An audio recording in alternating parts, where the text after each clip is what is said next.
وسلم. الحمد لله وكفى والصلاة والسلام على عباده الذين اصطفى. أما بعد فأعوذ بالله من الشيطان الرجيم. بسم الله الرحمن الرحيم. لقد كان لكم في رسول الله أسوة حسنة. وقال الله تبارك وتعالى في موضع آخر: يا أيها النبي جاهد الكفار والمنافقين واغلظ عليهم ومأواهم جهنم وبئس المصير. وقال رسول الله صلى الله عليه وآله وسلم: الجنة تحت ظلال السيوف، أو كما قال عليه الصلاة والسلام: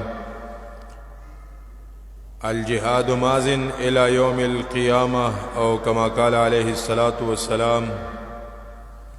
إن الله وملائكته يصلون على النبي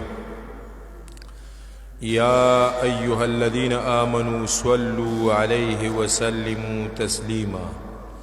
اللهم صل على محمد وعلى آل محمد كما صليت على إبراهيم وعلى آل إبراهيم إنك حميد مجيد. اللهم بارك على محمد وعلى آل محمد كما باركت على إبراهيم وعلى آل إبراهيم إنك حميد مجيد.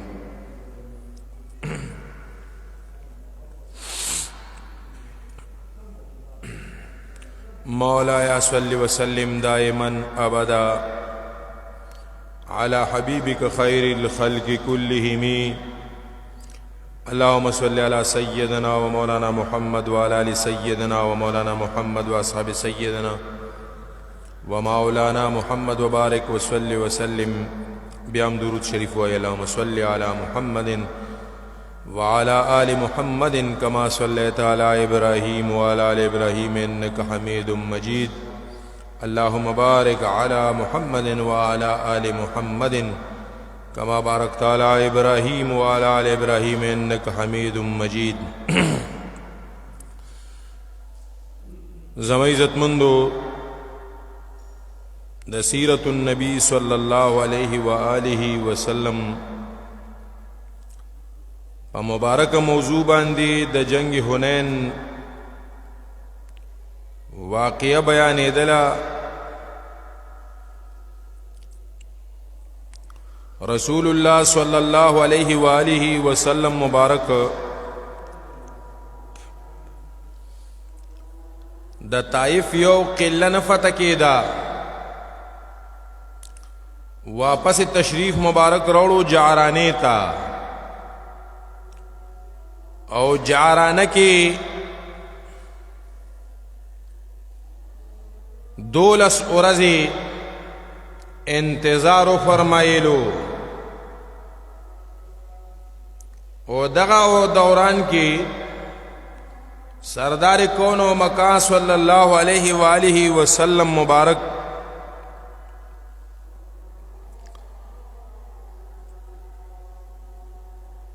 د جعرانینا عمره د پاره تشریف مبارک یوړو په اتلسم د ذوالقعده په اتلسم تاریخ باندې، او الته چې تشریف مبارک یوړو نو عتاب بن اسید رضی اللہ تعالی عنہ د مکه مکرمه والی مقرر کړ. د تعینات او فرمایلو د مکه مکرمه گورنر او ټاکلو، او حضرت عبادہ بن صامت رضی اللہ تعالی عنہ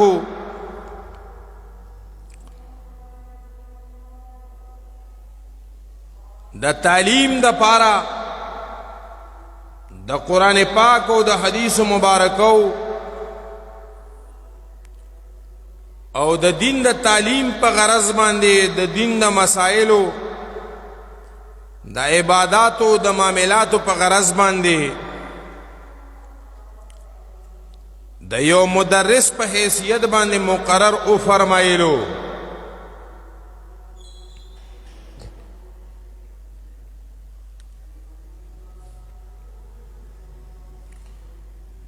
رسول الله صلی الله علیه و آله وسلم مبارک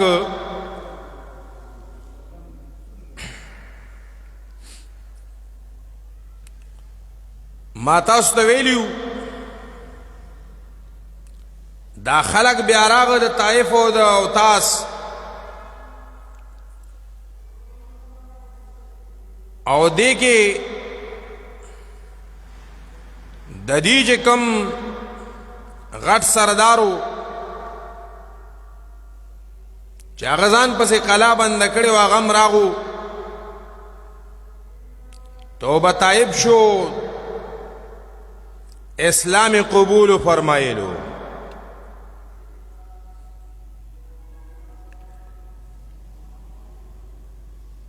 نو عرض میں دا کولو چې زما عزتمندو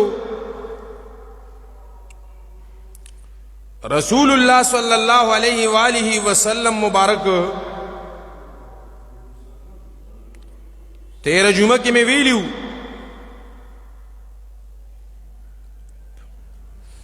د مدینه منورې باندې نوجوانانو اصحاب کرامو فرمایلیو چې غرض پکې داو چې اسنه رسول الله صلی الله علیه و آله وسلم مبارک غنیمتونه دي ته ورک د مکه مکرمه دي نو مسلمانانو ته غنائم ورک اسنه چې رسول الله صلی الله علیه و آله وسلم مبارک دلته پاتې شي.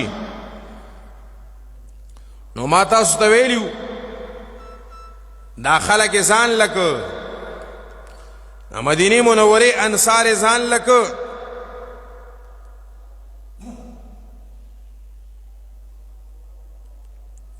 او بیا د انصار رضی الله تعالی عنهم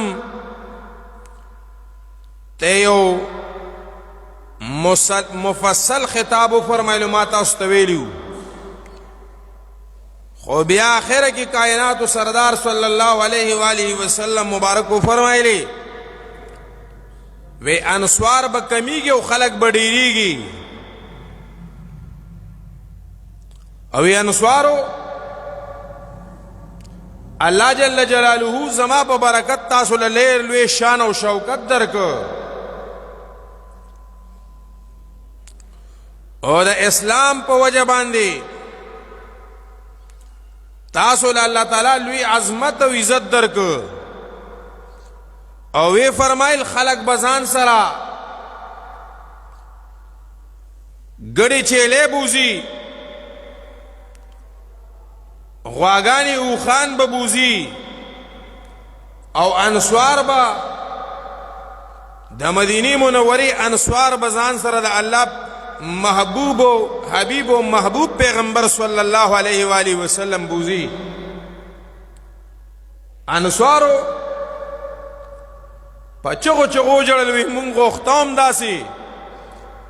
اسنه چې سردار کونین صلی الله علیه و آله وسلم مبارک په مکه مکرمه کې پاتې شي.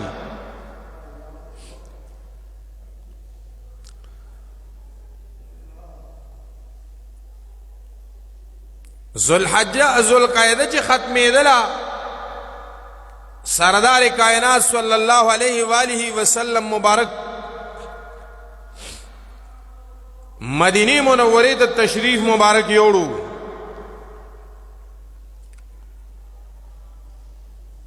او بیا هغه زینا د اسلام د دعوت په غرض باندې اصحاب کرام رضوان الله علیهم اجمعین مختلف علاقو ته لېږلي دي او خطونه مبارک هم لېږلي دي.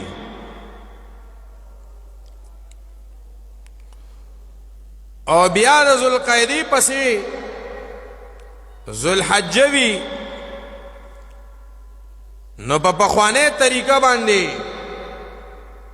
حضرت عتاب بن اسید رضی اللہ تعالی عنہ په خلکو باندې د اتم هجره دا حج او فرمایلو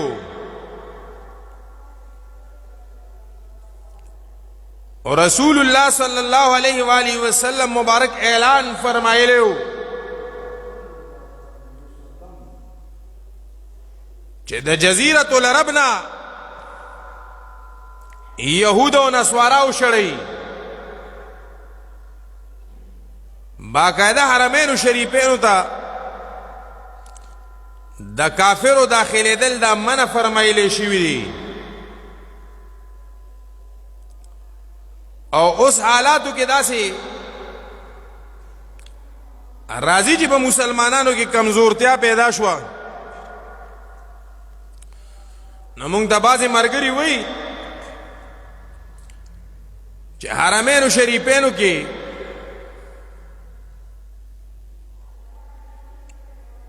بعضې یهود په پټه راځي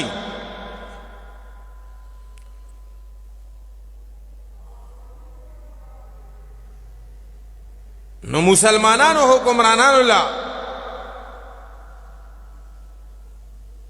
د دې خبرې غیرت پکار دی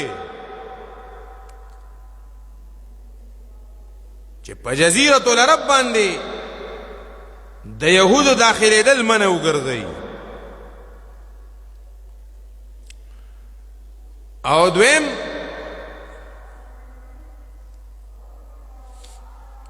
مونږ دا 13 روزه کې د 2023 روزه کې چې الله جل جلاله حرمین شریفین ته بوتلو نو په حرمین شریفینو کې مونږ په مدینه منوره کې ولید مونږ ریاض الجنت مبارک تروانو نو یو کس راغو تک سورو رنگنا او پتلونی اغوسته او ارچا سره خلک اډول نو ما سره سمرګری ولاړو غي د امریکای نه راغلیو عمره ته د پنجاب خو الته ورته نېشنلټي ملوه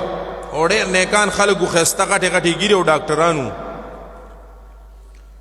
نو چې دې سره دی په انګريزي کې انګلیش کې وسره خبرې کولې نو د دې مسلمانانو دا رنگونه بدل غوندې شو اوازونو کې روب پیدا شو نو هغه ډاکټر صاحب ما ته وی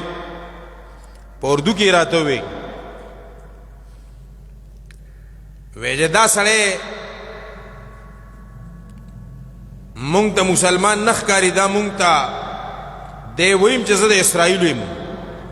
خدا يهودي دی واسید لاړو بیا پته نه لګيږي مونږ په پې نشو چې دی کم خوا لاړو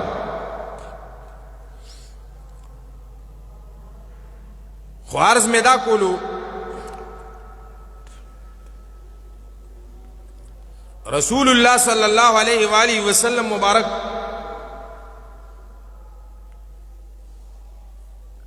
د شام یو علاقه ده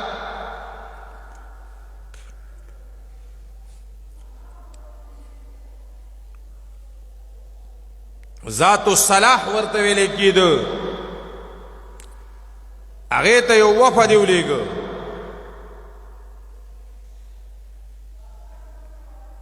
هغه ټول صحابه مبارک د لسونه لږ زیاتو 12 یا 14 ټول شهیدان کو خو یو پکې پاتې شو مدینه منوره ته واپس تشریف راوړو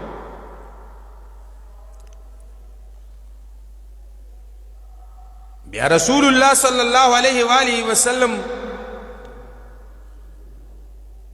مبارک چې کوم دی د جحفین اول اسملا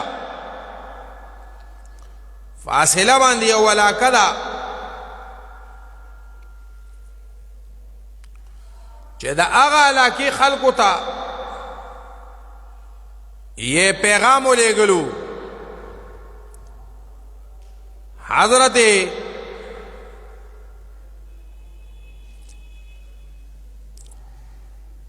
دی وخت کې ما ته غنوم یاد نه دی، خو حضرت خضرمی رضی الله تعالی عنہ د خضرم قبیله ولو اغینه د صدقات او د زکات اخستلو په غرض اولیږه هغه تشریف یوړو.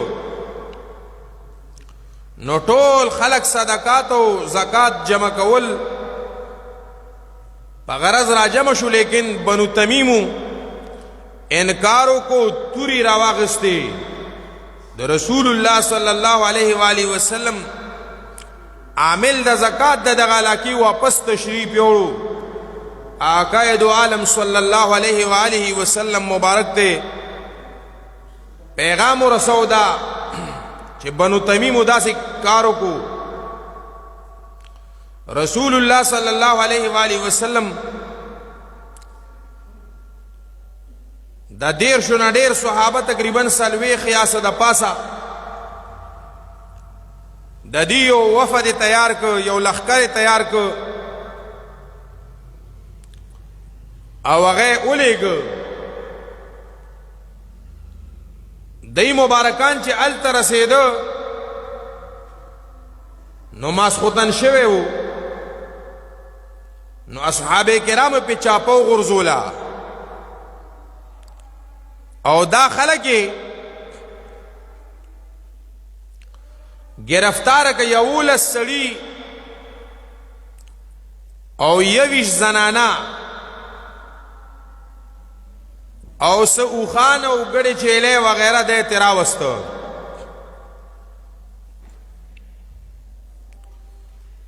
اغي سحر د لسو کسانو وفد تیار کو او مدینی منوره تراغ. رسول الله صلی الله علیه و آله وسلم مبارک ته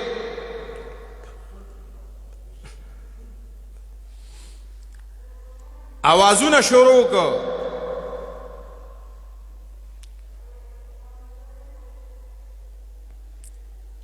چې اخرج لنا یا محمد صلی الله علیه و آله وسلم. محمد صلی الله علیه وسلم مبارک مونږ ته بهر تشریف راوړل چې مونږ تاسو سره مقابله په شعر او شاعري وکړو او په مفاخره او فخر باندې سره مقابله وکړي. رسول الله صلی الله علیه و آله وسلم مبارک او فرمایلی ز شاعرم نیم او د مفاخره لپاره الله نیم لګلې، ز فخرونه نکوم. الله جل جلاله دغه خلقو متعلق آیاتونه مبارک نازل فرمایلی. سورۃ حجرات مبارک کې من وراء الحجرات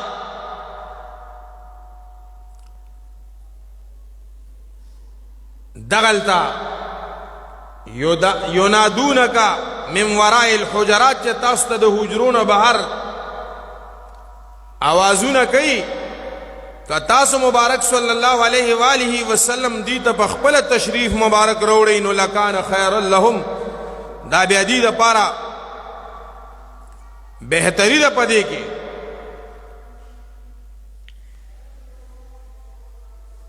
نو عرض مې دا کولو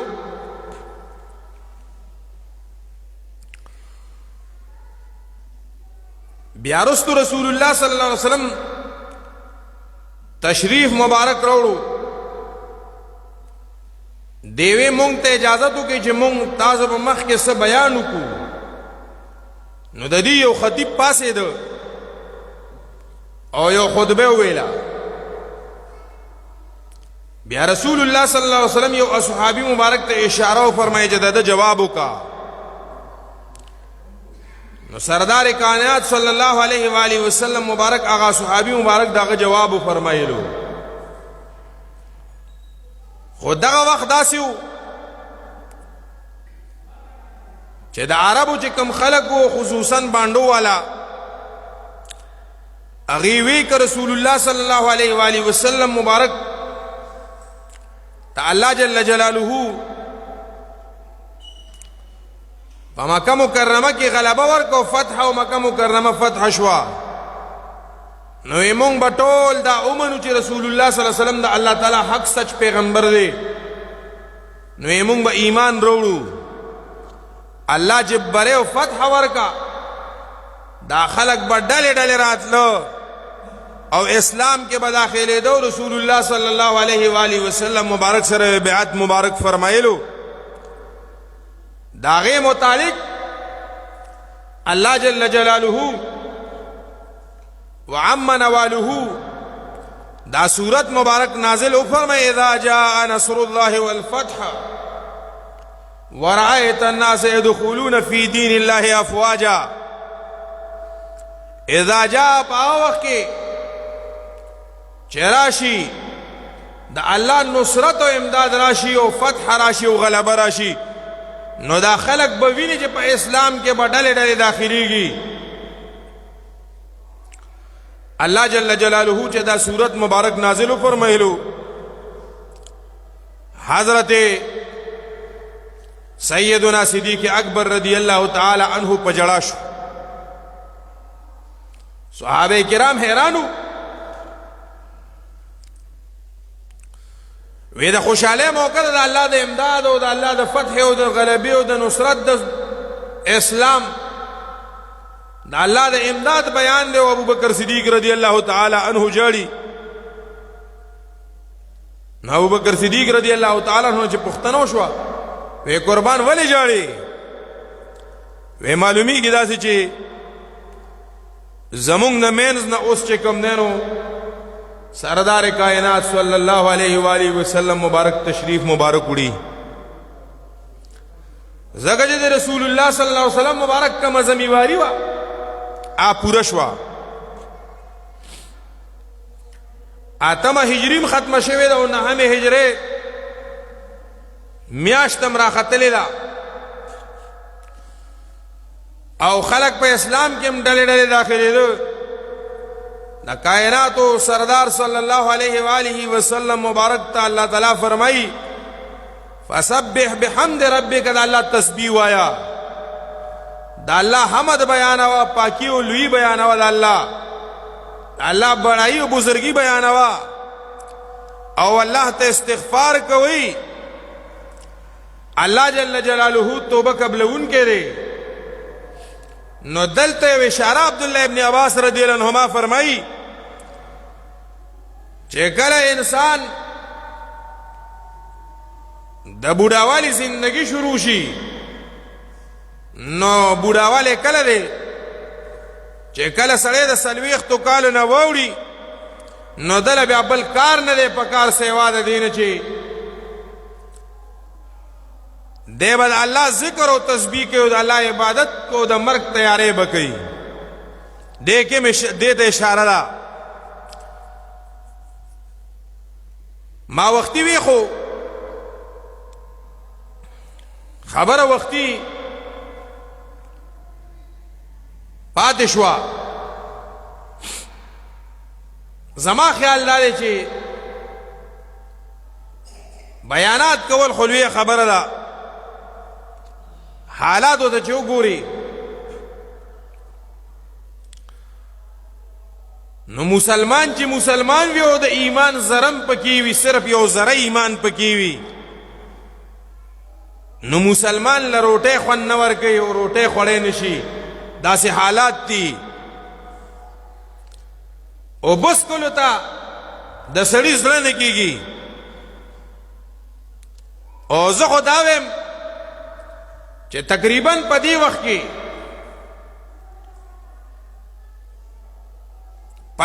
کې مونږ ډېر ذلیل خلک یو. د هغې وجه څه ده؟ مونږ په دې ځمکه باندې د الله په دې ځمکه باندې مونږ بوج ګرځېدلي یو. بوج مونږ په دې ځمکه مخ په ځمکه باندې زمونږ وجود بوج دی. ته د فلسطین ماشومان وګوره، په زرګونو ماشومان ټوټې ټوټې شوه. تا او ما کې څه غیرت او څه ایمان پیدا نشو. د مسلمانانو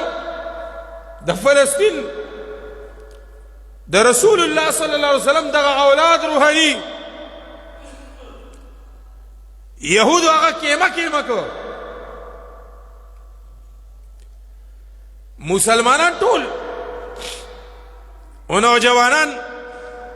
پدې کې سره دي چې په موبایل باندې ګنده ویډیوګانې وګوري، دینم نه دي خبر چې به مسلمان چرته کې په دنیا کې ظلم هم شوی دی کنه. بس دی را پاسي په لس نیمې 11 بجې را پاسي په دې مردار مخ باندې ځان له چې کوم نه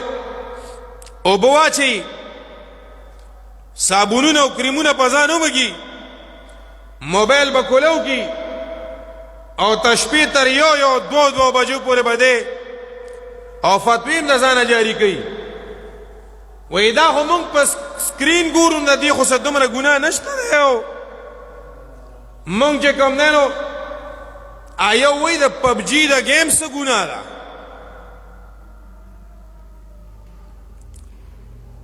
نو ما ورته ویلي چې اسې بچې ته خبر یې په دې موبایل کې چې ته د پبجي گیمونه ګورې او کې پکې ته پکې دا ګنده ویډیوګانې ګورې نو چېرته کې د شام او د فلسطین د فلسطین نه هم خبرې.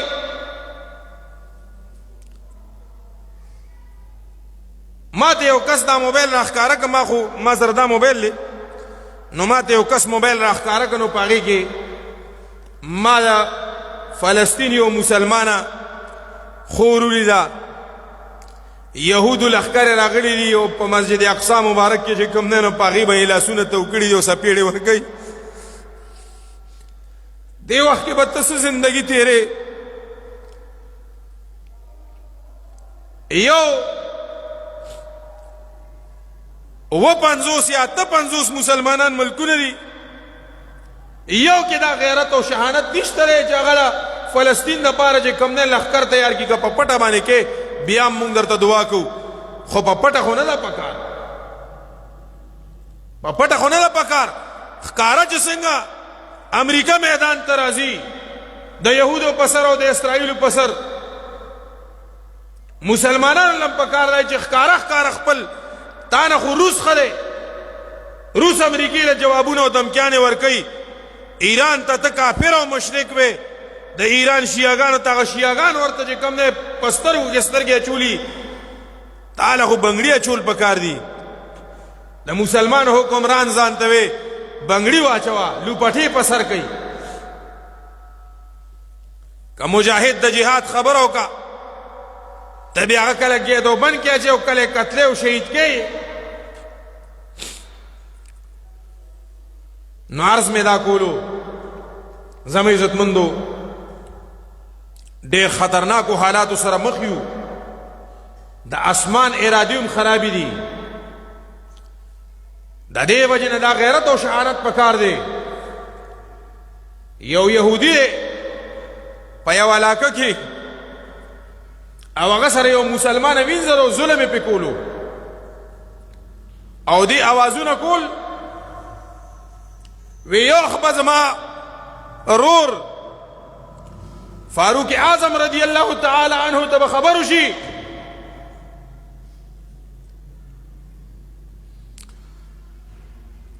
نو بیا به چې کوم دی نو هغه ما پسې برقي اسونه راولیږي او تا نه به زما د ظلمونو او زیاتي پوښتنه وکړي.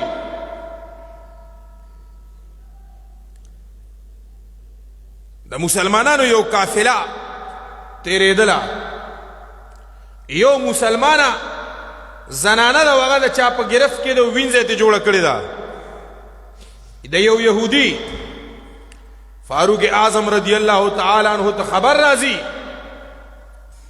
فاروق اعظم رضی الله تعالی عنہ اقشانی اسونه تیار کو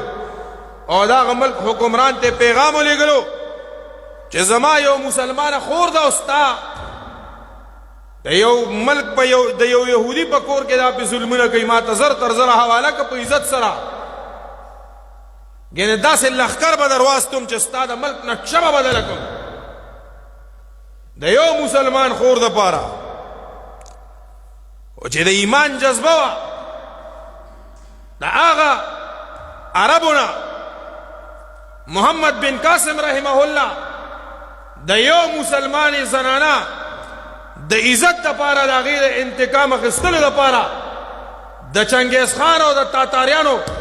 فتنې او د هغې حکومتونه تس نس کو دلته چې کوم دی نو تشریف یې راوړو فاتح هندوستان وګرځېده او نن ته ځان ته مسلمان وې وایي ما سره پلانکې میزیل دی او ما سره پلانکې سټینډ ګن دی او ما سره پلانکې بم دی او ما سره ایټم دی او ما سره دا دي دا د څه دپاره ایښي دي زنګ کېدلو دپاره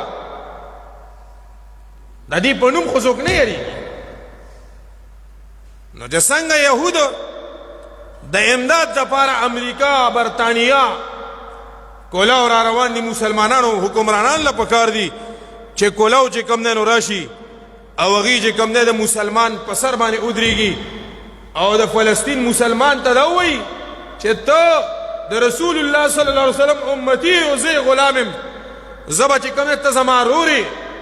زه به انشاءالله العزیز ستا په سر باندې چې کوم دی نو جهاد کوم او انشاءالله دا مسلمانان له پکار دي غیرت پکار دی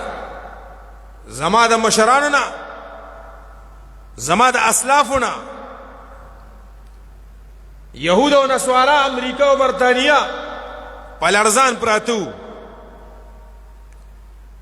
یو فاروق اعظم رضی الله تعالی عنہ